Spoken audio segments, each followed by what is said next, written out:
welcome to my channel, your go-to destination for all things educational. Thank you for tuning in. I am Lana, the educator. If you're interested in all things educational, then like and subscribe.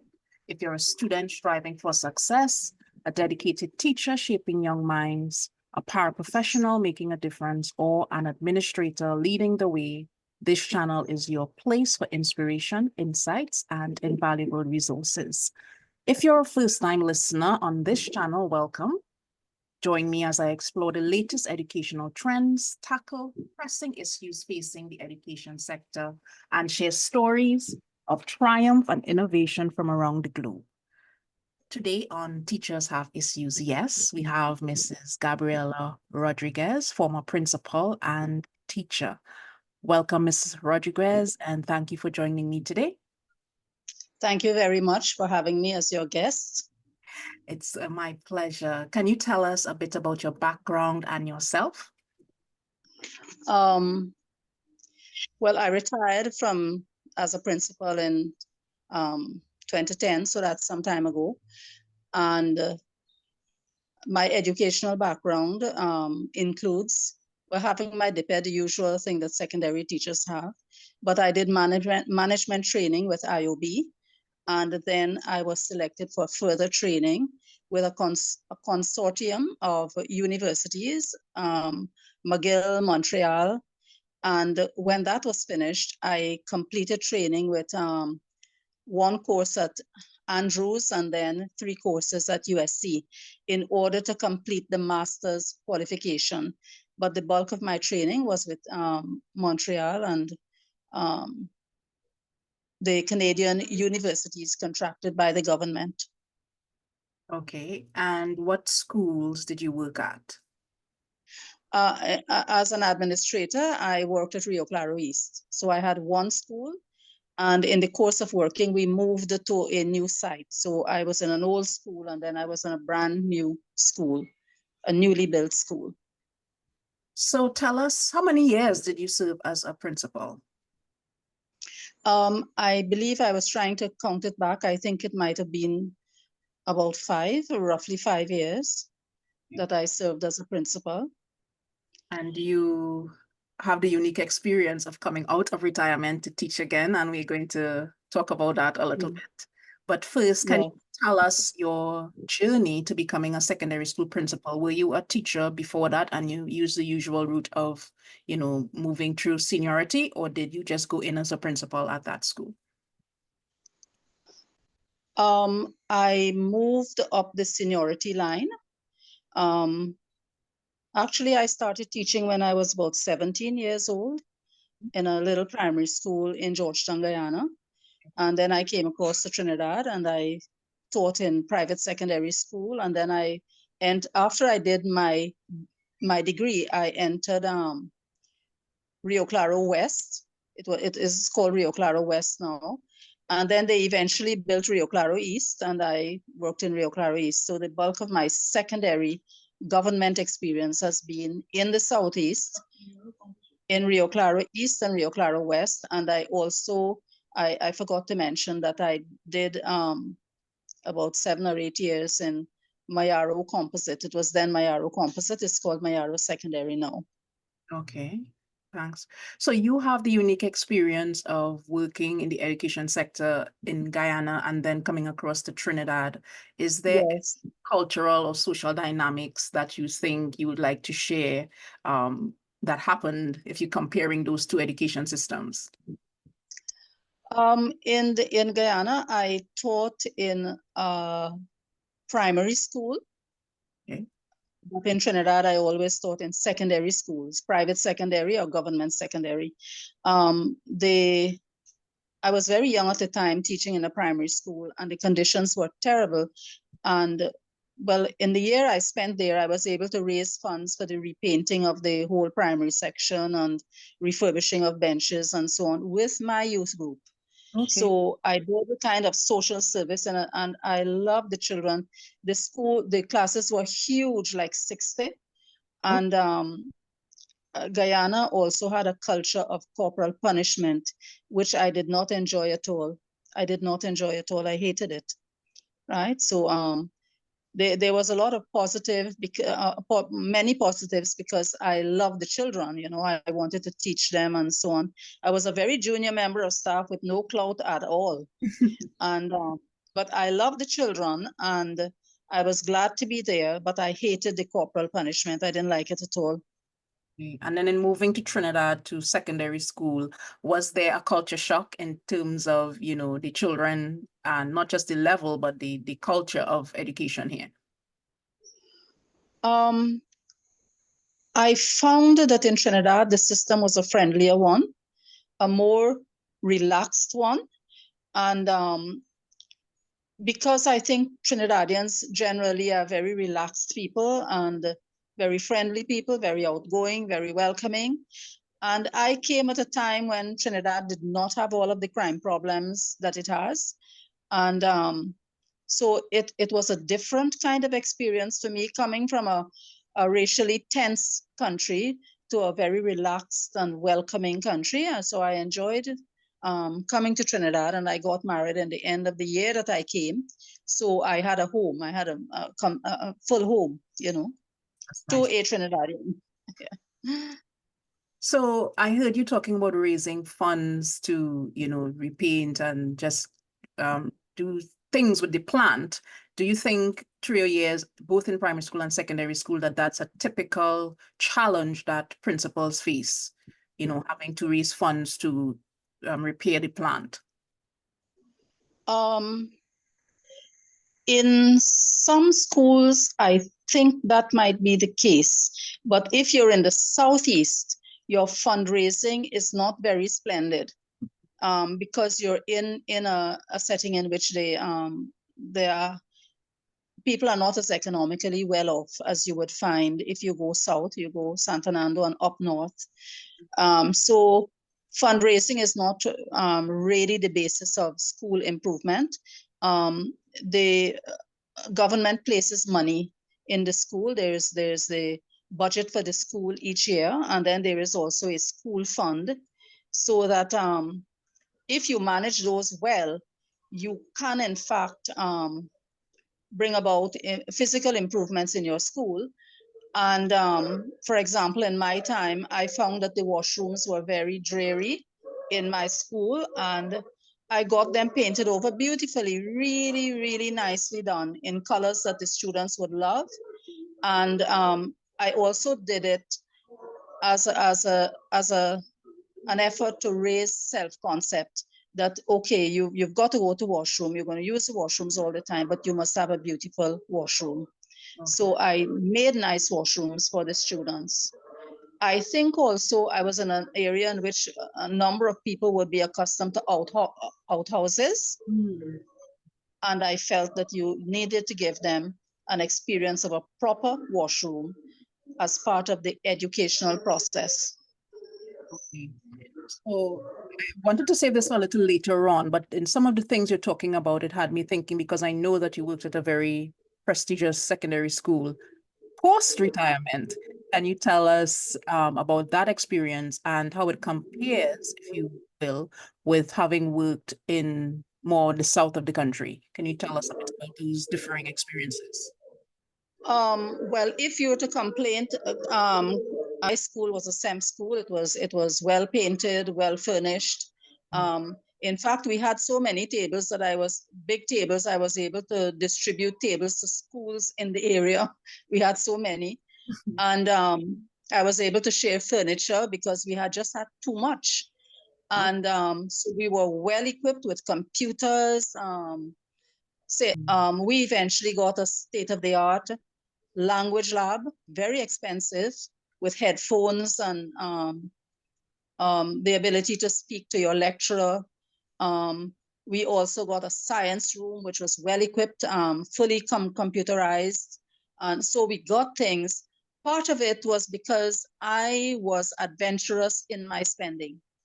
That when the ministry announced that they were giving you money to develop your school, I jumped onto it and I developed projects that I think that rural schools would not have. So we had an excellent science room. We had an excellent language lab. There were other things that we got to because I simply spent the money. When I had $1 million something, I said I'm spending every cent, and I spent every cent within the school. Yeah. So what was your content area? What was your subject area as a teacher? I did language, and well, when I taught after principalship, I did language and literature. I enjoy literature immensely, and I was able to pass on that love of literature to some of my students. I hope all of my students develop some kind of love of literature, and I was able to pass on language, a lot of language skills too. I was especially proud of having done it to non-English speakers. I had a couple boys who were not English speakers, and one I was able to get a distinction with. And in my literature, I got a number of distinctions in the literature as well, because I think I was able to pass on the love of literature without giving notes. Okay. I insisted. I had a crisis because they wanted notes, and I said, I'm not giving notes. We will talk the literature through, and that is what I did, and I think that that helped. Okay.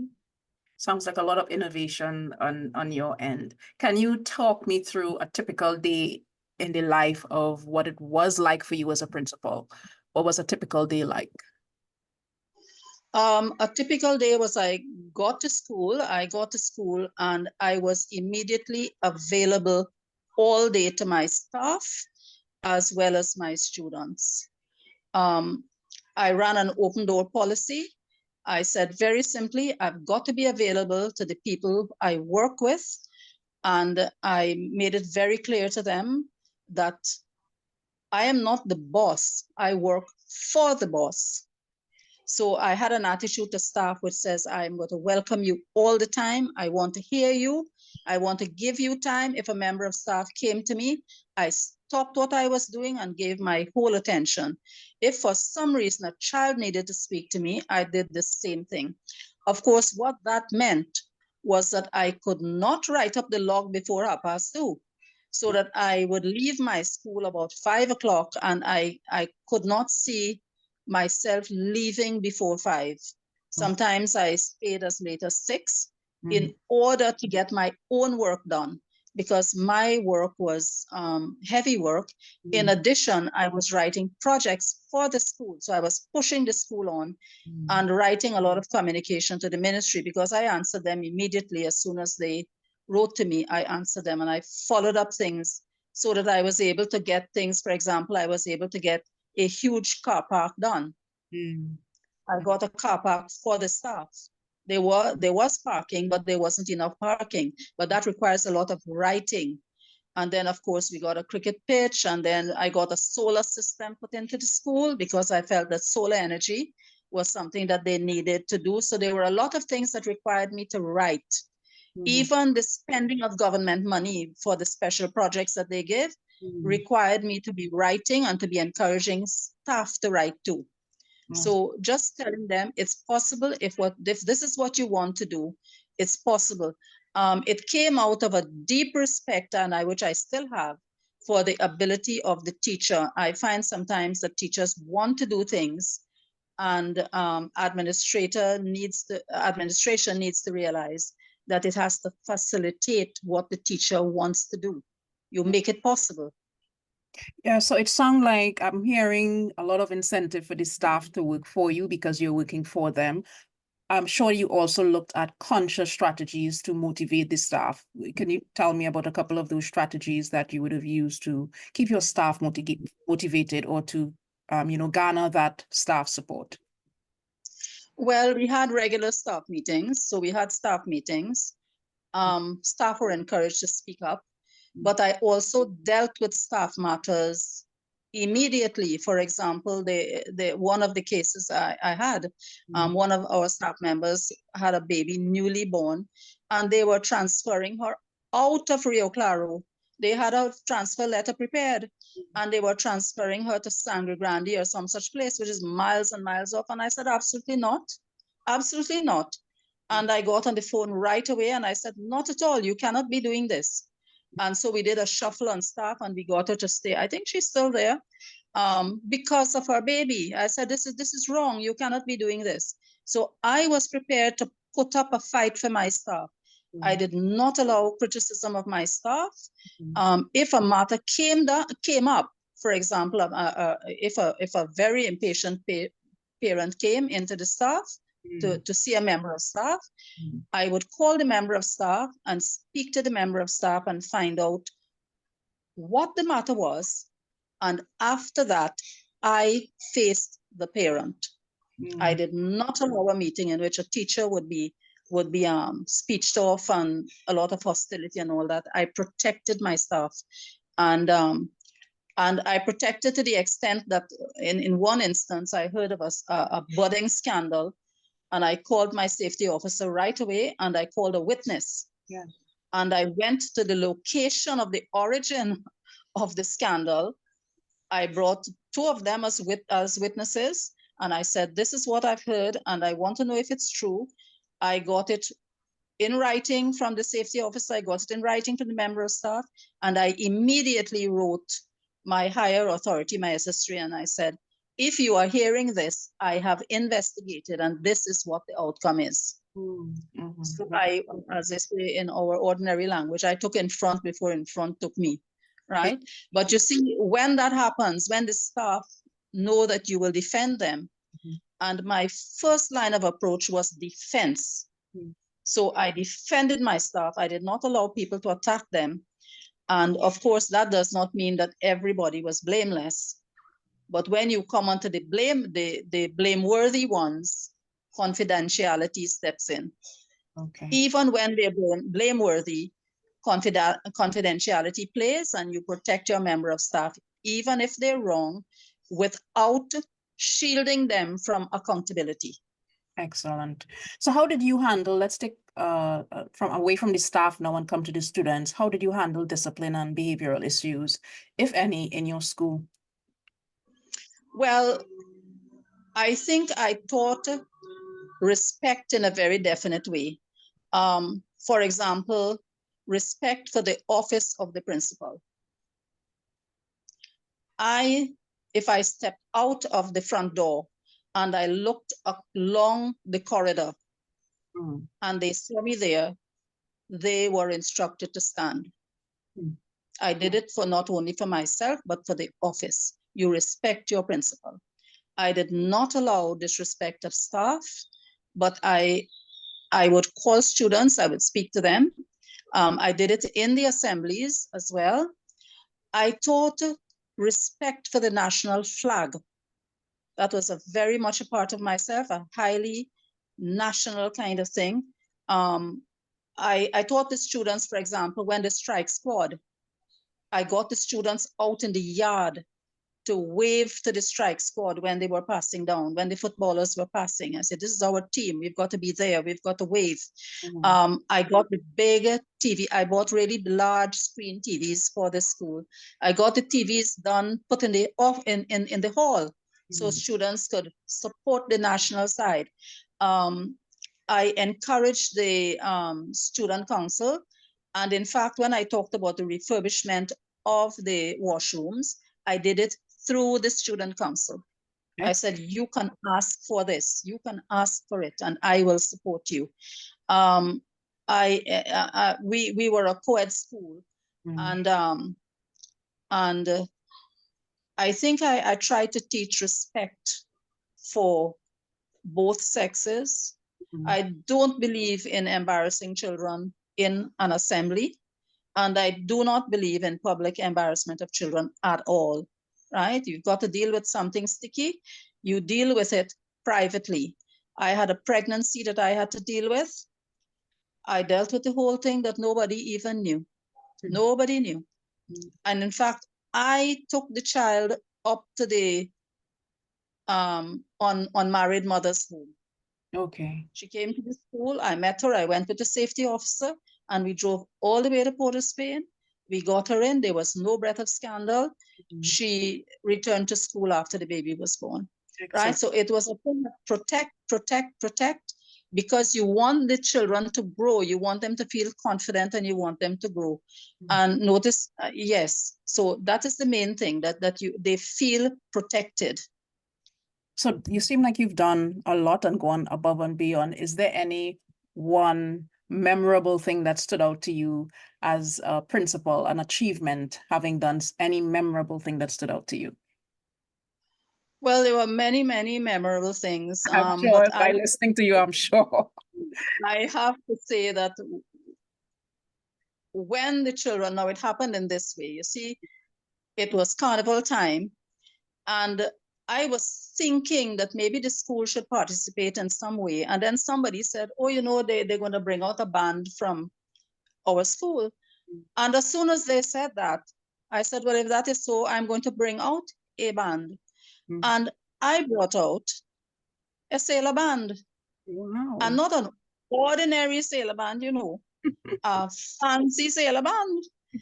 We spent about between 15 and 20,000. We had a whole mass camp in school with MTS helping me to sew. Everybody sewing, everybody making costumes. Wow. And I hired a folk dancer from Sisters. That man could dance, when I tell you. Wow. And he taught them the sailor dance. Right. So when our students appeared on the street in Rio Claro, it was the first time they were seeing not only a properly outfitted sailor band, but dancing the correct dances, the correct sailor dance. Because I am very, very aware that a school must set areas of revelation, because you're in education. And it wasn't fair to have all the beautiful masks up north and in south. And in Rio Claro, we're not seeing these fabulously outfitted people. So my sailor band was lovely. The children won first prize. They were most happy. And, there was no other band any close to our costuming or anything like that, because I had money that I could have spent. Right? So, but I was very proud of the sailor band and proud of their achievement, and they really danced well. And the person who trained them, he's still around, and he moved wonderfully, right? All the correct movements. It was lovely. Excellent. So tell me, you've been teaching for a long time and an administrator for quite a while as well. Do you think that the education landscape has changed, and in what ways have you seen that kind of change happening? The education landscape has changed in terms of the kind of student you're getting. You're getting a student with a lot of technological background. More than in my day in school when I started, there was nothing like cell phones or anything like that. And even if I think about the cell phones, they're the early kind, just the very basic ones. Now you're getting children holding very high-powered cell phones, doing all kinds of things and going into, there is no limit to what they can find out or what they can know. Some of what they find out and know is highly dangerous to themselves, right?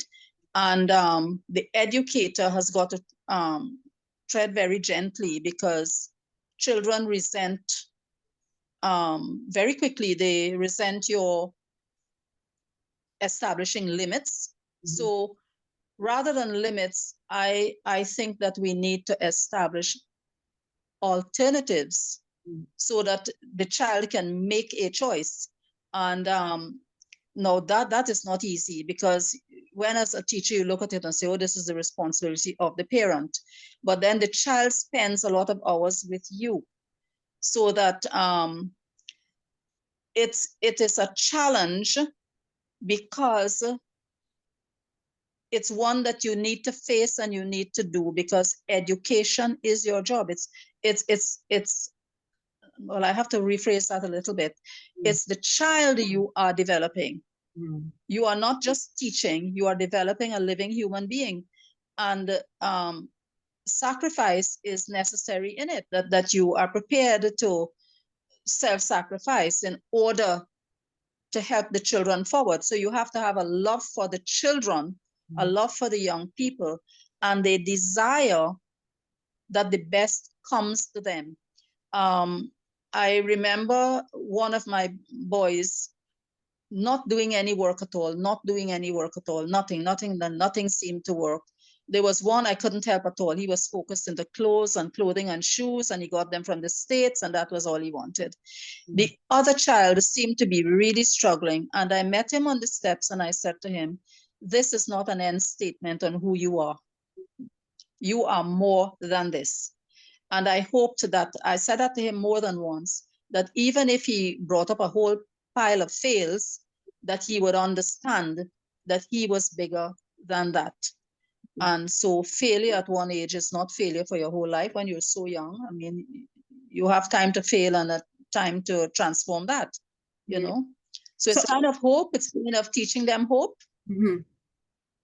Yes, I think you're leading right into my next question there with hope in terms of how can educators and teachers support their students in the region, in the Caribbean. What can we do to support our students? I would say it's coming directly out of my background, understanding themselves as belonging to a certain country, that you're not going to aspire, oh, I'll go up to the States and then I will define my personality there. No, you are Trinidadian.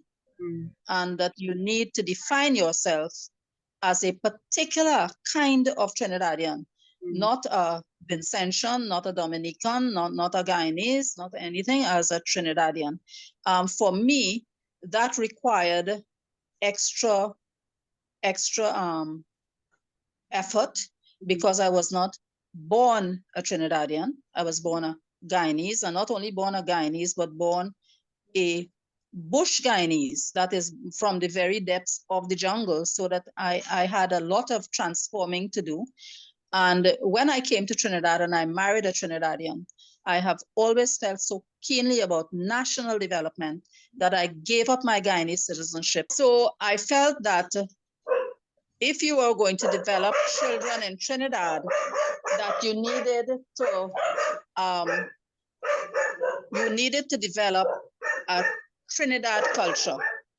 That is why we played mass, we looked at the football, we did as many things as we could. I got the TV on so they could look at certain shows, and I encouraged what was Trinidadian. Because I felt that we have a distinct culture and that we needed to encourage that Trinidadian children must develop as Trinidadian children. They must know their country. And for example, one of the things that I did with my students from Mayaro is I went into Paramin with them. I took them into Paramin and we climbed the mountain right up so we could look down and see Port of Spain way, way in the distance. And I felt that they needed to go into Paramin because Paramin was so different, and they needed to understand that this too was Trinidad. This was their country too. So we went right up. We had to leave our vehicles at the bottom of the hill, and we had to take at the bottom of the Shodo Road. And then we took their vehicles up to the top by Mr. Arieta's shop. And then we walked the rest of the way right up the mountain. And for the first time, they were standing in clouds. Wow. So wow. Clouds That's not an experience many people get. That's not an experience. Pardon? I said many people now, even now, don't have never had the opportunity to go to a place like Paramin.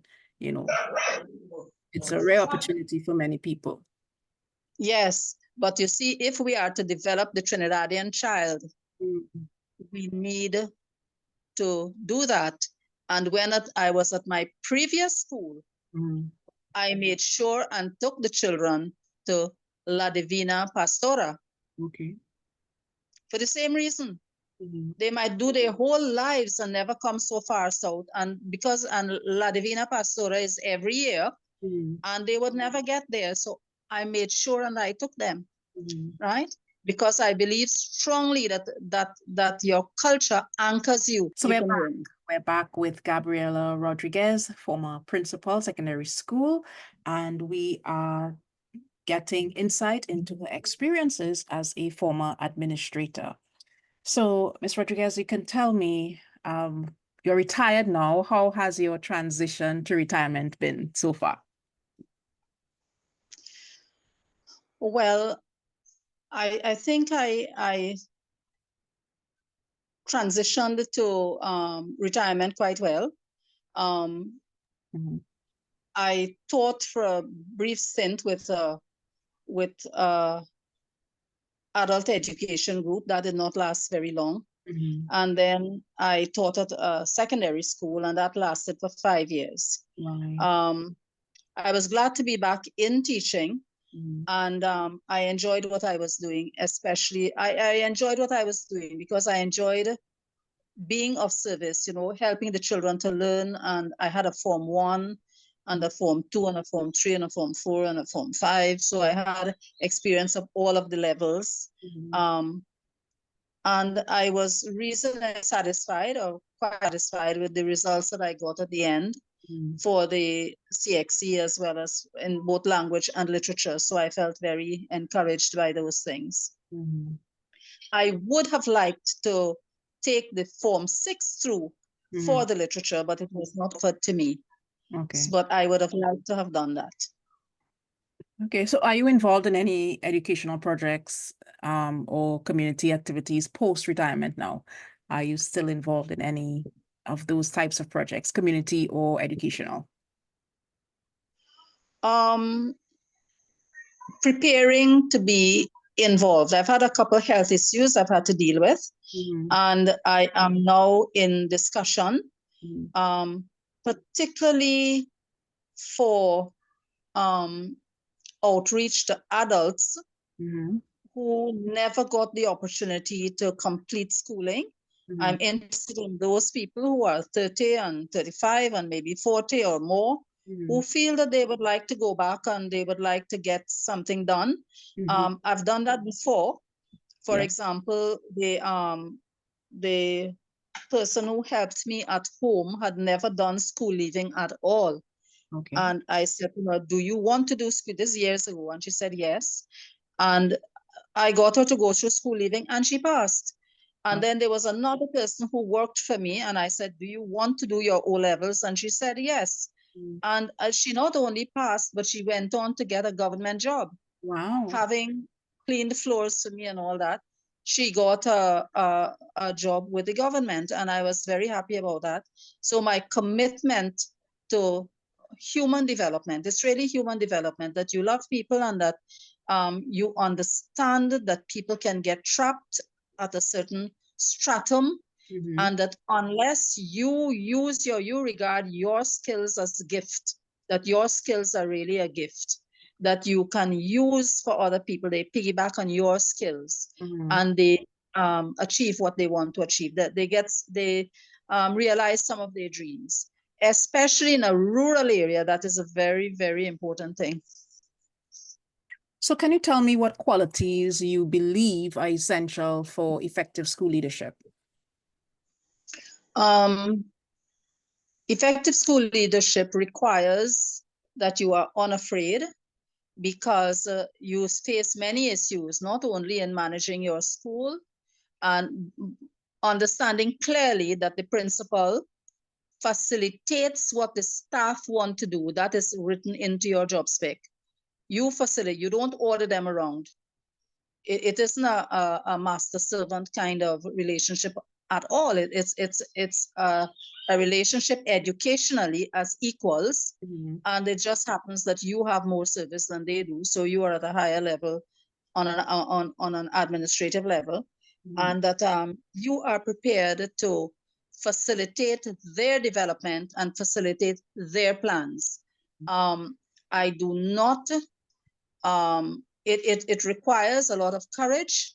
It requires a high regard for confidentiality, and it requires a commitment to handle your problems within the school and not to be running up to seniors to report this one and report that one and report the other one. Mhm. In my administrative thing, I only had one person that had a terrible record for punctuality and attendance. I had to deal with it. And I called and I explained. I said, look, according to regulations, I'm going to have to log you. And after a long time, I did it. And I said, this is what I will require of you, that you read the log and that you sign it. It's just a formality. And of course, no character statements, nothing like that, just that late for so many sessions and so on, and the person says this information is correct and signs it. That person, eventually I got her transferred to a school that she wanted to be at, right? So I think she would have functioned much better there too. Sometimes teachers who come from outside do not like the rural schools because the rural schools are very mild without all the excitement and everything of the urban schools. And so I was able to get her out. Could you repeat your question so I could get back to it? Yeah, I was asking, what qualities do you think are essential for a school leadership? Okay, so a school leader has got to know when to order. In all my years, I think about 5 years, I ordered once. And I said very clearly, this is an order. And it was very straightforward. The SEMP curriculum had to be taught in forms 1 to 3. And people kept doing their own thing, writing up their own lesson plans and all kinds of things. But SEMP gave a full description of what you needed to be doing. And I said it once, and I said it twice, and I said it a couple of years. And then I said to them, this is an administrative order. I want to see none of your lesson plans, not one. You are teaching the curriculum which was sent to us. And that is what happened, and our results began to go up because we were following the curriculum that we should have followed for a national benchmark. And I believe very strongly in supporting something like a national benchmark, but because it informs the ministry about where they should be pointing the bow. So I gave an administrative order, the only one that I gave in all of those years. I think that administrators should be very hesitant about giving orders. You're dealing with grown people, you're dealing with adults, but you have to know when to be very firm. And at the same time, being very confidential, because if you've got to order a member of staff, you have to be confidential also.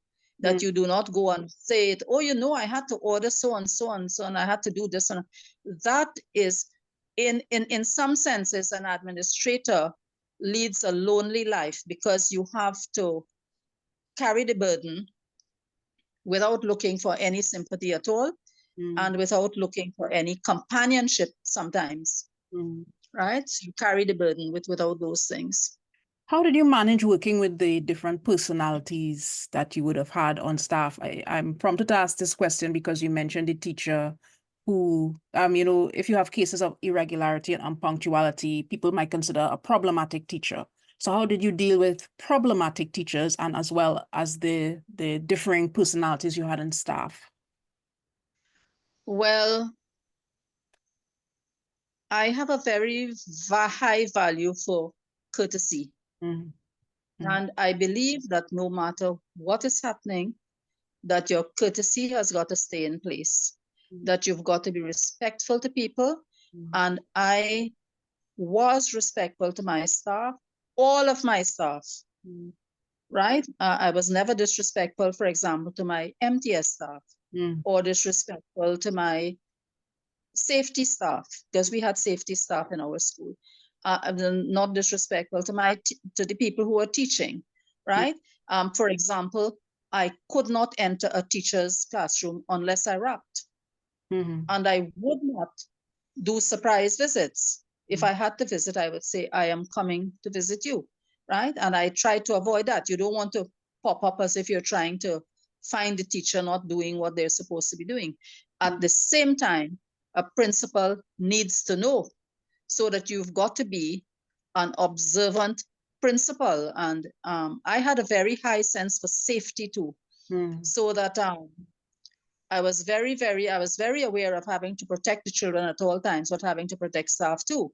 Yeah. I remember coming to school one day and finding that I looked across the inner courtyard, and there was a man at a classroom door, and I did not recognize who the man was. And I called my safety officer immediately and said, "Who is that man?" They said, "Oh, he's distributing some pamphlets." I said, "Not at all, get him off immediately." And I called my welding people right away, and we made a special wall, a wrought iron wall, that did not allow anybody to get past without a guard having let you in. Okay. Because the principal is supposed to be highly aware of safety. You have to protect lives, the lives of your staff, as well as all your staff, as well as your students. Certainly. I feel you've touched on this just naturally in conversation, but can you give the listeners a kind of idea of the duties of a principal? You've touched on managing the ancillary staff and the teaching staff and the students. Any duties, again, fall under the principal's portfolio? Well, one of the duties that a principal, I have heard that some principals don't do it regularly. That is the signing of the log. A log is kept on the daily activities of the school. A principal cannot leave the compound until he or she has accounted for the activities of that day. Things are to be logged in. Also, protection of keys. For example, I kept money in my vault. I had a vault. I knew where my keys were all the time. There was never an instance when those keys were just left lying. I had total control of those keys. I was very highly safety conscious. In fact, I had an instance in which we had bought all the equipment for the language lab from Canada. So we used the school fund, we bought it from Canada, we brought it in, and then we had to keep it safe. So I locked it into a room close to my my principal's office. I locked it in a room. I kept it there for more than a year. Every bit of it accounted for. Thieves broke into the school. Wow. They stole a little computer, a little thing. They never found that equipment at all. They never found it. I had it safe. I had it protected. And when the people came from Canada to install and check and everything was there down to the last screw. So I have always, maybe it comes out of my South American jungle kind of experience, that you're highly aware of safety all the time, because your life could be threatened by the rivers or by snakes or by whatever. So you're highly conscious of safety all the time. And I have always been a very safety conscious person. Excellent. So what advice would you give to aspiring principals? Not to panic, and not to be very careful of surrounding yourself with friends. The principal's job, to be properly done, can sometimes be a lonely job. That goes with the duty of principal. There are instances in which you can only consult your senior, and there are principals in which there are areas in which you have to keep a lot of confidences. There are things that you cannot share and you should not share. Staff should feel confident to tell you whatever they want to tell you without feeling that you will broadcast it. That is horrible. Also, they need to tell you when they don't like what you are doing. I had an instance in which one brought a tutor representative and came with the tutor representative with a letter that was written very critical of myself. And I sat down and I read it through, and then I chatted with him about it and so on. And I said at the end, well, we've chatted about this in the presence of your union officer. Do you want to give it to me? Because if you give it to me, I'm going to have to reply to you, and I will do so in writing. Do you want this? And that person said no. I said, okay, well, here is your letter. You can have it back. And he took it and left. Because once we had talked about it, my deciding to give it back to him circumvented a long investigation and all of that.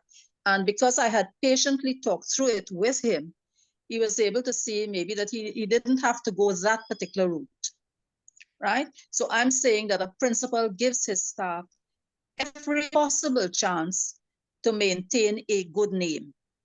There are certain things you have to be ruthless about, especially in co-ed schools. You cannot, for example, turn a blind eye to flirtations among like young staff and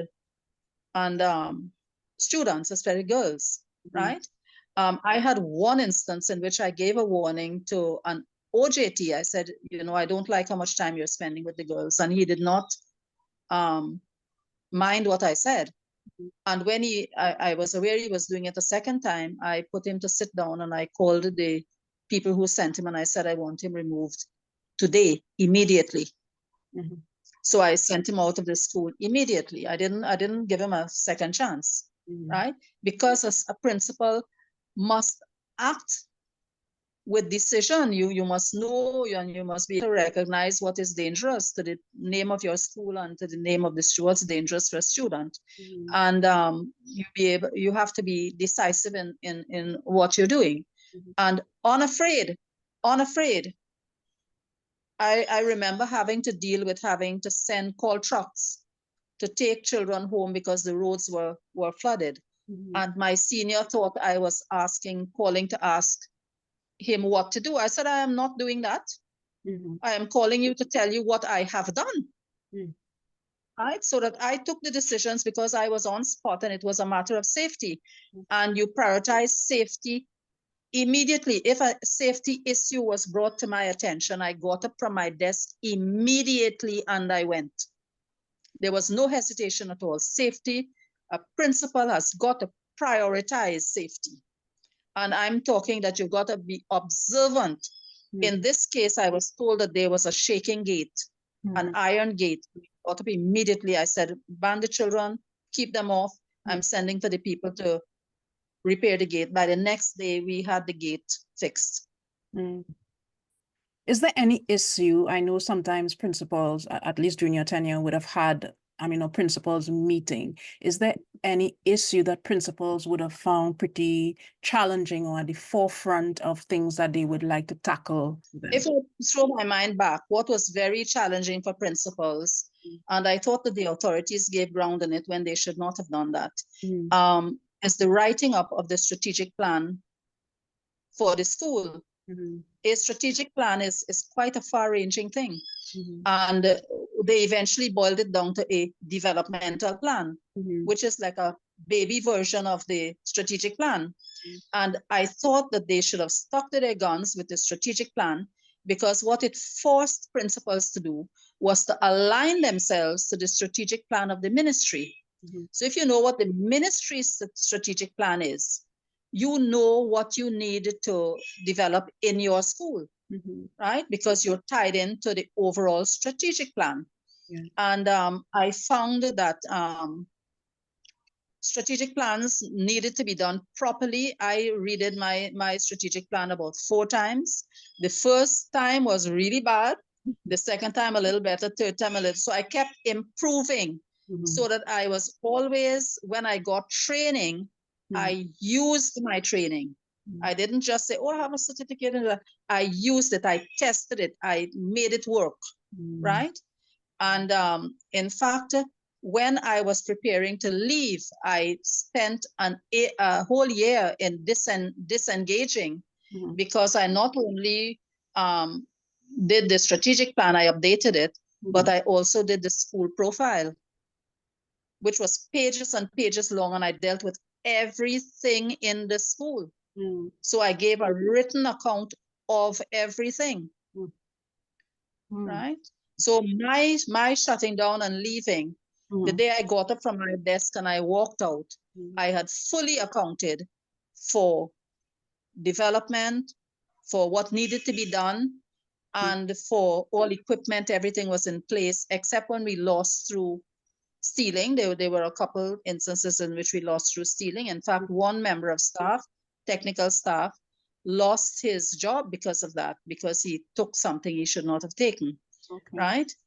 And a principal must be showing the staff that you can depend on your principal, that there is no matter that your principal will not tackle or will not, and your principal will not throw you to the lions at any time at all. Even when you are not functioning the way that you should function, there should be some word of defense from your principal. You must be able to trust your principal. You mightn't like your principal. There was a senior who I wasn't sure liked me at all, right? And I had known that person for many, many years, but I trusted his knowledge. He was knowledgeable. And for that reason, I could respect him. He was knowledgeable. If he advised you about regulations, about anything, he was right on spot, right? So that I tried to maintain good relationships with my seniors too. You know, I was always very outspoken, but I regarded their expertise. So how do you think you've impacted students and staff that you've worked with? I hope that the students learned service and that the staff learned service. I try to keep them comfortable. I try to show them that the staff does not have to be an uncomfortable place. A staff doesn't have to be uncomfortable. And I think that some of them would have benefited because I supported plans. I supported plans that they had. I encouraged them to do things, you know. The projects we did, I got staff participation for that. So they saw themselves achieving certain things. The students would have been happy because, well, they played mass. They went out and played mass. And yes, they were able to cheer the national football team on. I encouraged field trips, and I was very lucky. Abby Blackman, Ras Shorty Eye's daughter, walked in my school one day and said, I need you to, as soon as I heard she was in, I left the meeting and came and greeted her. And her children, pardon me, I accepted her children into the school. And I said, I cannot lose Abby at all. And I got Abby employed for culture in the school. I did not have a music teacher at that time, and I did not have a drama teacher at that time. And Abby was very willing. And Abby trained the children. She toured with them. She took them down to San Fernando and competed. She did well, and she was properly paid. I made sure that she got a salary from the Ministry of Education for what she was doing. And I put up representations for that. So what I'm saying is that if you know properly what you want to do, you can convince people higher up. But you must be certain about what you want to do for your school and why you want to do it. I could not let the gift of Abby be lost. So is there anything, any message you would want to leave with educators out there? Any words of advice for just people still here toiling and teaching? No, we are a multicultural country, you know. I would really like to see in government schools, I could speak for my school that I would have liked to have done more for Indian culture in my school. There was some dancing and but I did not get around. If I had stayed longer, I would have done it to outfit them with their costumes. I would have liked to really, really outfit them. What I did buy for them was all of the drums. Because I bought drums. I got drums specially made. I got African drums made, djembe and all those drums. I got them made and brought into, so the children love them. And I brought in the Indian drums too. But of course, when your time comes to leave, you have to leave. And I would have liked to have done more culturally Mhm. Okay.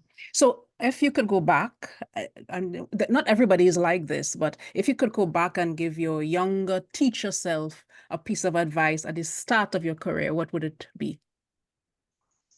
The teaching is really a vocation based upon love of people, a strong desire for developing the child, Mm. and a strong culture of hope based in your own culture, that you understand how to hope for yourself and hope for the future within your culture.